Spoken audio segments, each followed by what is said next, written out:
So, Jai Opetaia, Ring Magazine belt on the table there. Do you regard yourself as the #1 cruiserweight in the world? Definitely. Who would you say is your closest competition? Man, I don't know. We'll just find out, eh? I'm excited to sort of get in the ring and see, you know. Talking's talking, but unless we're in the ring fighting, it's a different thing. And what are you expecting from Ellis Zorro? What do you know about him? You know, I didn't even know of him until the fight was confirmed. You know, he's not a bad little boxer. He's got some good hand speed. He's a good counter puncher. But man, we're ready for whatever he brings to the table.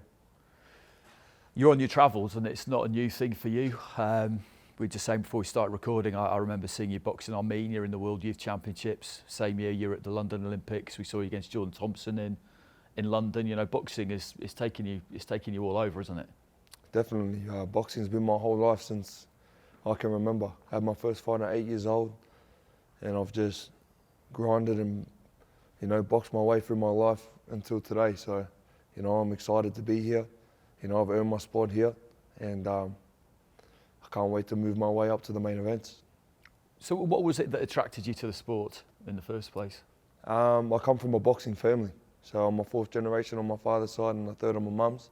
So, you know, I just grew up in the gym. I can't remember doing anything else, you know what I mean? I remember being a little kid swinging off the bags, and then, you know, we had to join into the kids' classes and do all the bodywork sparring and stuff like that. So it was just a part of my life. It was ingrained in me.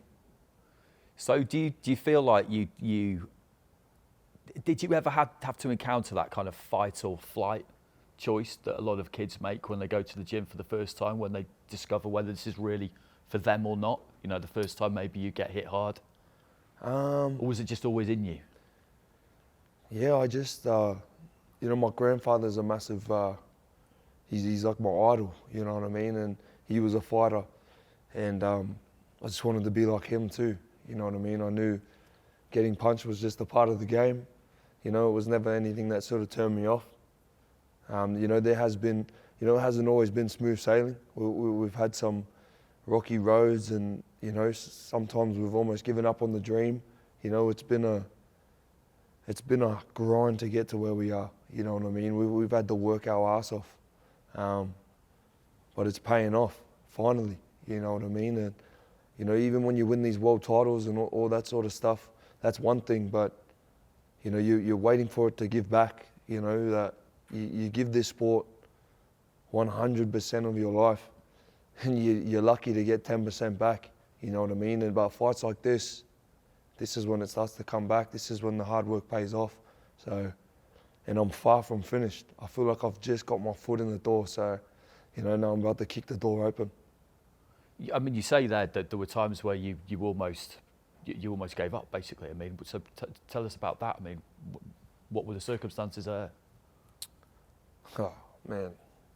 You know, how deep you want me to go, you know? Like, my old man was my coach growing up.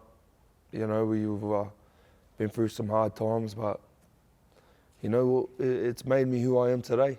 You know, it's driven the passion, you know, the sacrifices we've had to make to just get to where we are. Even simple things as getting the sparring on certain days, and, you know, it's been just a grind, you know what I mean? Like, you know, it's chasing dreams. People say they want to be world champions, but are they willing to do the hard work? You know, the training's one thing, but, you know, the sacrifice and the emotional pain you got to go through, missing out on things, and, you know, just things like that. It's why it means so much to me. Yeah, I mean, are they willing to do the hard work? Are they willing to fight on in a world title fight with a double fracture to the jaw? Not many people do that. You did that. Pain's the easy part, man. You know, it's a decision you can make in a split decision, but waking up every day and grinding every day for years on end, not getting anything in return, that's the hard part. You know what I mean? So, broken jaw, broken bones, that means nothing. But just talk to me about the experience of fighting with that injury, though, because, you know, I'm not you, and I never could be. was there not any point where you thought, if my mouth just starts to hang open slightly here and I get clipped on this jaw could come clean off? Not really. I wasn't thinking like that. I was just thinking, I have to get this fight done. I have to finish this fight. You know, even when I first broke it in the 3rd round, I didn't tell my corner. Just wanted the nice, calm, just keep boxing. I knew it was broken because it was just kept moving around, but it is what it is. And how proud are you to be, you know, to be very much flying the flag for Australia? I mean, you look at the likes of, you know, you look at you look at Tim Tszyu, you look at George Kambosos, the Maloneys, Sky Nicholson's homing in on a world title fight. It's good times, isn't it? It's good times. It's awesome times, man. For boxing in Australia, you know, I feel like we don't get enough recognition down our neck of the woods. You know what I mean? We don't get the respect we deserve. But you know, even on big stages like this, you know, it's normal for Americans and Pommies to be here. It's not normal for, you know, a young Pacific Islander kid from Australia to be here. You know, we've gone against the grain to get here. You know, it's we take the long route coming from where we're from. So that's why it's that bittersweet. You know what I mean? We're here now. We've grinded to get here. So I just can't wait to fight. Last one, you've got. Is it fair to say that something you really use as fuel to kind of drive you is, you know, kind of, for want of a better phrase, imposter syndrome? Like you kind of feel like you've never really made it, that people will always. Does that make sense to you? I'm not saying you're an imposter with your boxing skills, but you know, you're an outsider, if you like, in the world of international boxing because of where you're from. Like you just said, this is normal for fights from America, from the UK, but people maybe look at you and don't expect you to be here. I've been an outsider since the kid on the playground. You know what I mean? I've always felt different. So it's just another day in the office for me. You know what I mean? They look at us, look at me different. I'm treated different. You know what I mean? But now I've earned the respect. Now I'm a world champ. They know I'm in business. So, you know, but being different and being looked at different from other people, I'm used to that. So I was commentating on Chris Billam-Smith the other day against Matthias Masternak. I don't know if you saw that.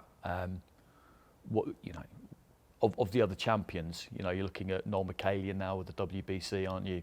Arsene Goulamirian with the WBA, who just seems constantly embroiled with managerial, contractual things.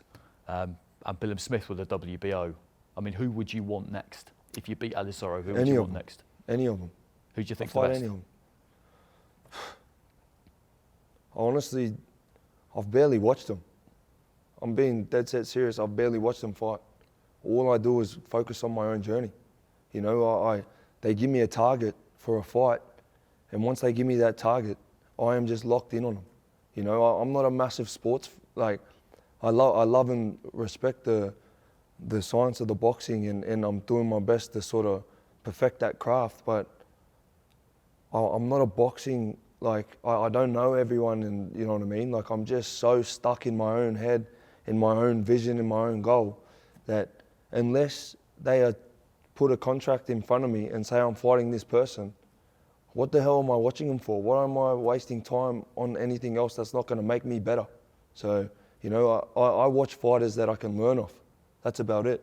You know, I don't watch fighters just for the fun of it. I respect the science of the sport, you know what I mean? And when I see another fighter that also thinks and has been raised around the sport, and there's little things, you know what I mean, in the science of boxing that you either got it or you don't. And I see some fighters that got it, and that's who I watch. And you know, the way they have defense, or the way they slick some punches off, or things like that. That's what I watch. I watch to learn, and that's it.